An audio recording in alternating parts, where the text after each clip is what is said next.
నమస్తే, welcome to Andhraprabha. Party ఏదైనా, నియోజకవర్గం ఏదైనా ఓడిపోకుండా గెలుపొందడం గంటా శ్రీనివాసరావు స్పెషాలిటీ.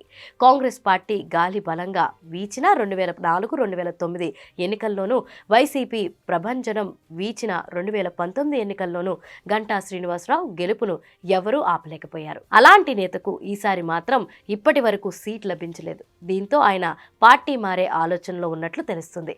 జనసేనలో చేరి భీమిలి నుంచి పోటీ చేయాలని గంటా భావిస్తున్నట్లు సమాచారం. గంటా శ్రీనివాసరావు పరిచయం అక్కర్లేని పేరు. ఈ కాపు నేత ఇప్పటి వరకు ఏ ఎన్నికల్లోనూ ఓడిపోలేదు. 1999లో తొలిసారి టీడీపీ తరపున అనకాపల్లి ఎంపీగా విజయం సాధించారు. 2004లో అదే పార్టీ తరపున చోడవరం ఎమ్మెల్యేగా గెలుపొందారు. ఇక 2009లో ప్రముఖ సినీ నటుడు చిరంజీవి ఏర్పాటు చేసిన ప్రజారాజ్యం పార్టీలో చేరి అనకాపల్లి నుంచి ఎమ్మెల్యేగా ఘన విజయం దక్కించుకున్నారు. ఇక 2014లో టీడీపీలోకి వచ్చి భీమిలి నుంచి గెలుపొందారు. 2019 మళ్లీ నియోజకవర్గం మార్చి విశాఖ ఉత్తరం నుంచి గెలుపు బావుట ఎగరవేశారు. గంటా శ్రీనివాసరావు ప్రస్తుతం విశాఖ నార్త్ ఎమ్మెల్యేగా ఉన్నారు.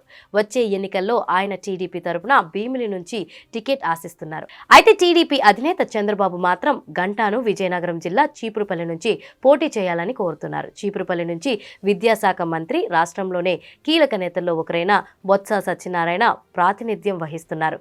ఈ నేపథ్యంలో చీపురుపల్లి నుంచి పోటీ చేయడానికి గంటా శ్రీనివాసరావు మొగ్గు చూపడం లేదు. అందులోనూ గంటా విశాఖపట్నం జిల్లాకు చెందిన నేత.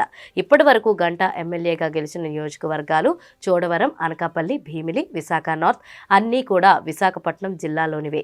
ఈ నేపథ్యంలో ఆయన వచ్చే ఎన్నికల్లో భీమిలి నుంచి పోటీకి మొగ్గు చూపుతున్నారు. కానీ చంద్రబాబు మాత్రం గంటాను చీపురుపల్లి నుంచి బొత్స సత్యనారాయణపై పోటీ చేయాలని కోరుతున్నారు. ఏకంగా పక్క జిల్లాలకు వెళ్లి పోటీ చేయాలని చంద్రబాబు కోరుతున్నాడని గంటా ఇష్టపడడం లేదని అంటున్నారు. చంద్రబాబు ఇప్పటి వరకు వచ్చే ఎన్నికల్లో పోటీ చేసే అభ్యర్థులను 2 జాబితాల్లో ప్రకటించారు. ఈ క్రమంలో మొత్తం 128 స్థానాలకు అభ్యర్థుల జాబితాను విడుదల చేశారు. ఇంకా 16 అసెంబ్లీ స్థానాలకే అభ్యర్థులను ప్రకటించాల్సి ఉంది. అయితే ఇంతవరకు గంటా శ్రీనివాసరావు నియోజకవర్గంపై స్పష్టత రాలేదు. మరోవైపు గంటా జనసేన పార్టీలోకి రావడానికి ఏర్పాట్లు చేస్తున్నారని చెబుతున్నారు. మెగా ఫ్యామిలీతో, ముఖ్యంగా మెగాస్టార్ చిరంజీవితో అత్యంత సన్నిహిత సంబంధాలు గంటాకు ఉన్నాయి.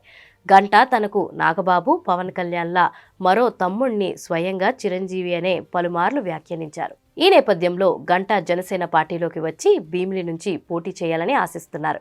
పొత్తులో భాగంగా భీమిలి సీట్ జనసేన ఖాతాలో చేరింది. అక్కడ జనసేనకు పంచకర్ల సందీప్ ఇన్ఛార్జిగా ఉన్నారు. గత ఎన్నికల్లో ఆయనే పోటీ చేశారు. మరోసారి పోటీకి పంచకర్ల సందీప్ ఏర్పాటు చేసుకుంటున్నారు. నియోజకవర్గంలో చురుగ్గా పర్యటిస్తున్నారు. ఈ క్రమంలో గంటా శ్రీనివాసరావు జనసేన పార్టీ తరపున భీమిలి సీట్ ఆశించడం హాట్ టాపిక్గా మారింది. పంచకర్ల సందీప్తో పోలిస్తే గంటా శ్రీనివాసరావు బలమైన అభ్యర్థి అనడంలో ఎలాంటి సందేహం లేదు. అందులోనూ మెగా ఫ్యామిలీతో అతి దగ్గర సంబంధాలు ఉండడంతో ఆయనకు సీట్ ఇవ్వడానికి పవన్ కళ్యాణ్ కూడా అభ్యంతరం చెప్పకపోవచ్చని టాక్ నడుస్తుంది. మరోవైపు ఈ పరిణామాల పట్ల పంచకర్ల సందీప్ ఆందోళన చెందుతున్నట్లు సమాచారం.